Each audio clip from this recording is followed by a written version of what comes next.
వ్యక్తి తన కంపెనీలో సీఈఓ. అయితే అదే కంపెనీలో వర్కర్‌గా వెళ్దాం ఒకరోజు ఎలా ఉందో చూద్దామని చూస్తాడు. చూస్తే వాళ్ళకి చాలా చండాలమైన ఆహారం పెడతారు. అయితే అందరూ కూడా అదే తీసుకొని వెళ్తూ ఉంటారు. అది చూసి అతను షాక్ అయిపోతాడు. అతను అడుగుతాడు వెంటనే, "ఏంటి మాంసమే పెట్టట్లేదు మీరు? అంతా కూడా కూరగాయలు పెడుతున్నారంటే తింటే తిను లేకపోతే పో" అని అడుగుతాడు. వెంటనే అతను, "అదేంటి ఇలా చెప్తున్నారు" అనంటే, "పోరా నువ్వు ఇక్కడి నుంచి" అని అంటాడు. దాంతో వాళ్ళ కొలీగొచ్చి, "రండి, రండి ఇక్కడి నుంచి రండి. ఇక్కడ కూర్చోండి. ఎప్పుడు కూడా వాళ్ళతో గొడవ పడకండి. వాళ్ళతో గొడవ పడితే మన ఉద్యోగాలకే ప్రమాదం" అని చెప్తాడు. అలాగే చెప్తాడు, "మేమెప్పుడూ కూడా ఇక్కడ మాంసం ఎప్పుడు తినలేదు. ఇదే ఫస్ట్ టైమ్ మీరు అడగడం చూస్తున్నాను. ఎవ్వరు కూడా ఇక్కడ అడగరు" అని చెప్తాడు.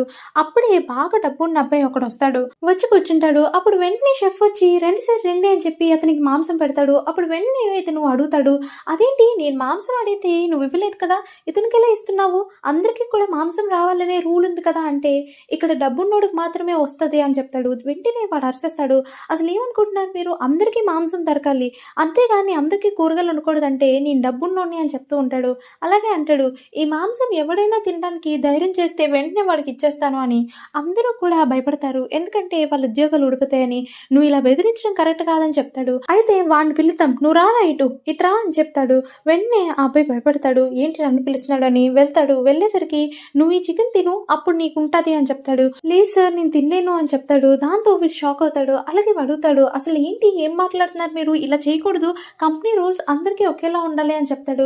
"నీ ఉద్యోగం ఉండాలంటే ఇలాంటి పనులు చేయకు ఇంకోసారి" అని చెప్పి వార్నింగ్ ఇస్తాడు. దాంతో వాడికి కోపం వచ్చి ఒక్కటి కొడతాడు. కొట్టేసరికి అందరూ కూడా, "వావ్! ఇతనెవరో బాగా కొట్టాడు. ఇలా అడిగితేనే మనకి న్యాయం దొరుకుతుంది" అని అందరూ అనుకుంటారు. ఎవరైనా ముందుకొస్తే వాడి చేతులు ఇరిగిపోతాయని చెప్తాడు. దాంతో వీడికి కోపం వచ్చి, "నేను హెచ్ఆర్‌ని పిలుస్తాను. నీ ఉద్యోగం ఎలా ఉంటుందో నేను చూస్తానని" చెప్పి బెదిరించడానికి ట్రై చేస్తాడు. కాకపోతే వాడికి తెలీదు వీడే ఈ కంపెనీకి అంతా సీఈఓ అని. అప్పుడే హెచ్ఆర్ అమ్మాయి వస్తుంది. హెచ్ఆర్ అమ్మాయి వచ్చి, "ఏంటి సార్ పిలిచారు" అంటే, "నువ్వు అర్జెంట్‌గా వచ్చి నన్ను కిస్ చేయి" అని చెప్తాడు. దాంతో, "ఏంటి ఏం మాట్లాడుతున్నావు" అంటే, ఆ అమ్మాయి వెంటనే, "నేను అస్సలు అలా చేయను. నా భర్తని మోసం చేయలేను నేను" అని చెప్పి రిజెక్ట్ చేసేస్తుంది. దాంతో, "నిజంగానేనా? నీ ఉద్యోగం కూడా ఎలా ఉంటుందో చూస్తానని" చెప్పి అరుస్తాడు. అప్పుడు మేనేజర్ వస్తాడు. మేనేజర్ సీఈఓని చూసి, "సార్ సారీ సార్" అని చెప్పి కాళ్ళ మీద పడిపోతాడు. సబ్స్క్రైబ్.